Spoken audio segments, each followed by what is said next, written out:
Hello साथियों, good evening. मैं राधेश्याम यादव, आपका अपने यूट्यूब चैनल कुड़वार एकेडमी परिवार में स्वागत है। आइए आज एक नई क्लास स्टार्ट करने चल रहे हैं। क्लास 10th की जो है UP board class 10th math का सिलेबस, इसका सिलेबस के बारे में डिस्कशन करेंगे। उसके बाद डेली जो है इसका एक वीडियो आपको मिलता रहेगा, जो है सिलेबस के अकॉर्डिंग आपको पढ़ाया जाएगा। आप ऑनलाइन जो है घर पर बैठकर भी पढ़ सकते हैं और हमारी ऑफलाइन भी क्लास स्टार्ट होने वाली है और ऑफलाइन भी पढ़ सकते हैं।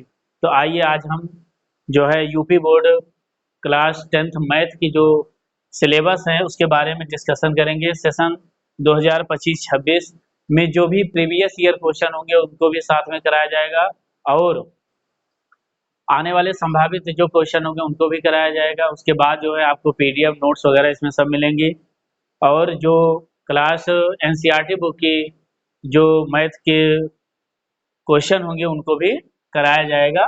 इसके बारे में आप लोगों को बताएंगे। सिलेबस के सबसे पहले हमें क्या मालूम होना चाहिए, सिलेबस कोई भी बुक पढ़ने से पहले उसमें क्या क्या पढ़ना है, जिस क्लास में हो उसके बारे में हमें पहले पूरी जानकारी होनी चाहिए कि पढ़ना क्या क्या है। सब पढ़ते हैं, सबको आता है। कभी कभी क्या होता है एग्जाम हॉल में पहुंचने के पहले ही जैसे क्या होता है, जैसे पेपर मिलता है हम भूल जाते हैं कि हमें पढ़ना हमारा सिलेबस क्या क्या था। हम सिलेबस ही भूल जाते हैं कि क्या क्या चैप्टर हमें पढ़ना है, क्या पढ़े हैं। तो हमें सबसे पहले सिलेबस के बारे में जानकारी लेनी है। तो आइए हम देखते हैं आगे।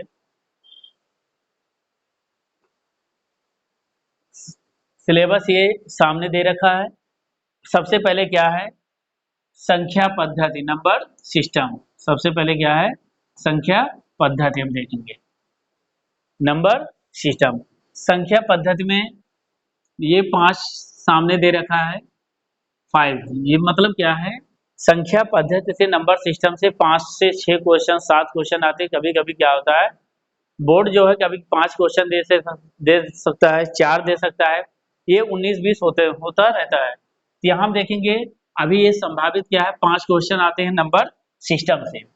कितने क्वेश्चन, 5 क्वेश्चन। नंबर सिस्टम में हमें क्या क्या पढ़ना है, जब नंबर सिस्टम स्टार्ट करेंगे तो उसमें हमें क्या क्या पढ़ना है स्टेप बाय स्टेप आपको बताया जाएगा। नंबर सिस्टम में कुछ चीजें क्या है 9th में हम पढ़ चुके हैं, 9th के अकॉर्डिंग। और 10th में जैसे वास्तविक संख्या हो गई, परिमेय अपरिमेय हो गया, दशमलव हो गया और यूक्लिड विभाजन परिमेय है। तो जो भी परिमेय होगी आपको नंबर सिस्टम में बताया जाएगा, बहुत ज़्यादा नहीं, क्योंकि नंबर सिस्टम जो परिमेय संख्या बहुत बड़ा चैप्टर है। तो हमें जो जो हाई स्कूल में पूछा जाएगा 10th क्लास में वो आपको पढ़ाया जाएगा। ज़्यादा से ज़्यादा वास्तविक संख्याएं इसमें इंपॉर्टेंट है, यूक्लिड विभाजन की परिमेय और परिमेय परिमेय और दशमलव शांत अशांत आवर्ती है वो भी बताया जाएगा नंबर सिस्टम। तो 4-5 कॉलम में 5 क्वेश्चन यहाँ से पूछा जाएगा, 5 से 6। अगला देखते हैं बीज गणित। दूसरा चैप्टर क्या है, बीज गणित अलजेब्रा। दूसरा क्या है, अलजेब्रा से 18 क्वेश्चन। कितना, 18 क्वेश्चन आता है। इसमें 18 से कम भी हो सकता है, 15-16 हो सकता है, 18 से ज्यादा भी हो सकता है, 20 हो सकता है।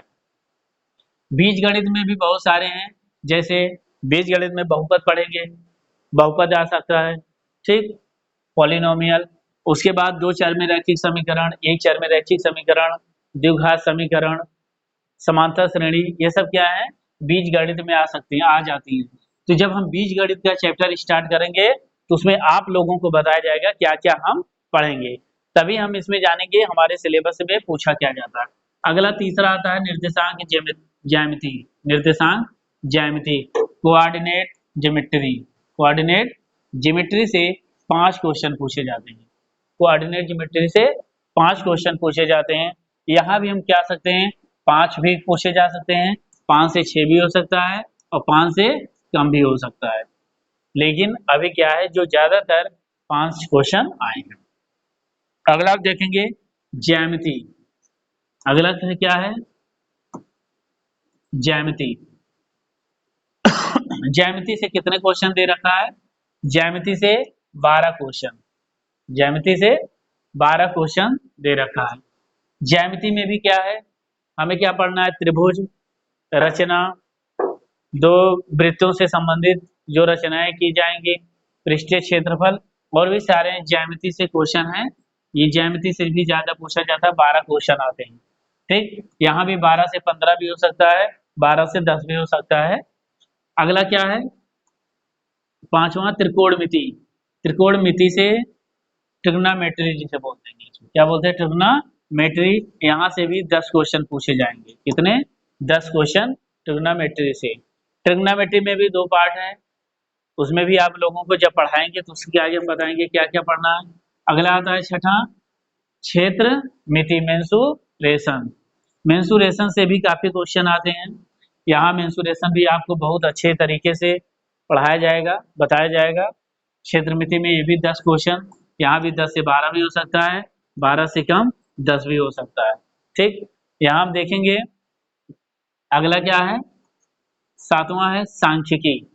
सांख्यिकी और प्रायिकता, स्टैटिस्टिक्स एंड प्रोबेबिलिटी। यहाँ से भी जो है 5 से 6 क्वेश्चन पूछे जाते हैं। यहाँ दिखाए नहीं है, 5 से 6 के बीच में आते हैं। 5 से 6 क्वेश्चन के बीच में सांख्यिकी और प्रायिकता से भी पूछा जाता है। यहाँ हम देखेंगे टोटल मिला के जो है न्यूमेरिकल, यहाँ हम देखेंगे 70 नंबर के टोटल क्वेश्चन पूछे जाते हैं। 100 में 70 का एग्जाम होता है। ठीक, आगे हम देखेंगे 100 में 70 होता है, 30 नंबर का जो होता है प्रैक्टिकल होता है। कितना क्या होता है, प्रैक्टिकल होता है 30 नंबर का। 30 नंबर का प्रैक्टिकल ही पूछा जाता है।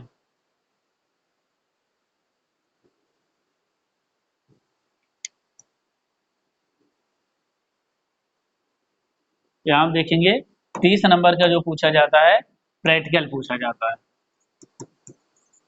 30 नंबर का।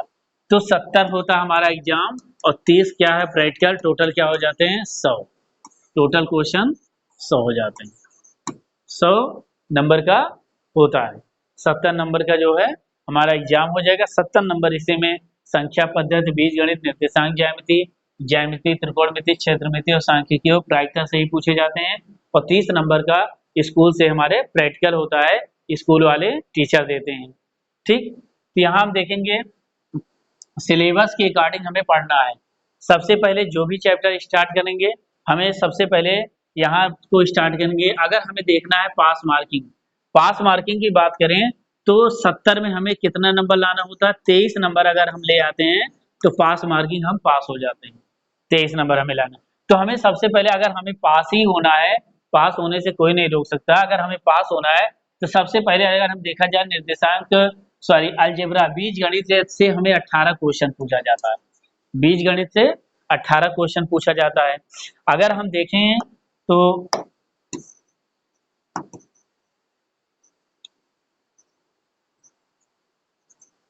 आगे हम देखते हैं, बीज गणित से 18 क्वेश्चन पूछा जाता है। 18 ये हो गया, यहाँ लिख दें 18 प्लस, और हम देखेंगे त्रिग्नोमेट्री, त्रिकोणमिति से 10 क्वेश्चन। तो देखा जाएगा अगर हम यहाँ 28 नंबर ले आते हैं 2 चैप्टर पढ़ के, क्या अलजेब्रा और त्रिग्नोमेट्री से 28 नंबर आ गया। 28 में क्या हम 23 नंबर नहीं ला सकते हैं, तो पास होने के लिए हम पास हो सकते हैं, लेकिन हमें लाना है टोटल 100 में 100। हमें क्या करना है, 100 में 100 लाना है। तो इसके लिए हम क्या करेंगे, जिस पहले सिलेबस हमें मालूम होना चाहिए, उसके अकॉर्डिंग इसके बीच में संख्या पद्धति से कहाँ क्वेश्चन पूछे जाते हैं, प्रीवियस ईयर में क्या क्या क्वेश्चन पूछा गया और आगे क्या क्या पूछा जाएगा, उसी के हिसाब से हम चर्चा करेंगे, पढ़ेंगे। हमें सबसे पहले मालूम होना चाहिए हमारा सिलेबस क्या है, रट लो, सिलेबस को रट लो, हमें क्या क्या पूछा जाता है। उसके बाद उसका जो पार्ट होता है पढ़ाया जाएगा, उसमें जो होता है आप उसको भी स्टेप बाय स्टेप पढ़ेंगे, तभी हम आगे कुछ कर पाएंगे। हमें सबसे पहले अलजेब्रा, ट्रिग्नोमेट्री और ज्यामिति से 12 क्वेश्चन है, मेंसुरेशन से 10। अगर देखा जाए 18, 12, 30, 30, 10, 40, 10, 50, हमें 1, 2, 3, 4 चैप्टर से ही 50 नंबर मिल रहे हैं, 4 चैप्टर से ही। तो यहाँ से 50 नंबर मिल गया, 50, 5 यहाँ से हो गया। आगे हम देखेंगे तो यहीं से ही 19, 20 आगे बढ़ता हो सकता है, इसी में 18 की जगह पे 20 आ जाए, हमें 5 की जगह पे यहाँ 5 क्वेश्चन सांख्यिकी से 5 प्रायिकता से 10 नंबर यहाँ मिल गया, 60 हो गया। इसी में क्या होता है, आगे पीछे बढ़ता रहता है। कभी कभी यहाँ से ही दोनों मिला के हमें 15-12 नंबर आ जाते हैं, 12 से 13 नंबर आ जाते हैं, हम यहाँ से भी कवर कर लेते हैं। अगर हमारा यहाँ से ही मिल गया 15 क्वेश्चन, 15-5-20 यहाँ से भी तैयार हो जाता है। तो कोई कंफर्म नहीं है कि आयोग कहाँ से कितने क्वेश्चन पूछ ले। तो यहाँ हम देखेंगे, सबसे पहले हमें क्या मालूम होना चाहिए, सिलेबस। इस सिलेबस को अच्छे से आप नोट कर लें। अगली क्लास जो आएगी, अगले दिन में हम आप लोगों को त्रिकोणमिति लेकर आएंगे, ट्रिग्नोमेट्री के बारे में विस्तार से चर्चा करेंगे और इसके बारे में पढ़ेंगे। ट्रिग्नोमेट्री, उसके बाद अलजेब्रा। हम यहाँ से पास मार्किंग आपको बहुत ही जल्द दिला देंगे यहीं से। तो मेरे प्यारे बच्चों, आप सिलेबस को अच्छे से लिख लें, नोट कर लें, एक नोट्स बना लें। वहाँ पे सबसे पहले पढ़ने से पहले हम एक सिलेबस लिखेंगे, सिलेबस के अकॉर्डिंग हम आगे बढ़ेंगे। इसके आगे आपको ट्रिग्नोमेट्री अगली क्लास आपको मिलेगी। आज के लिए इतना है, धन्यवाद।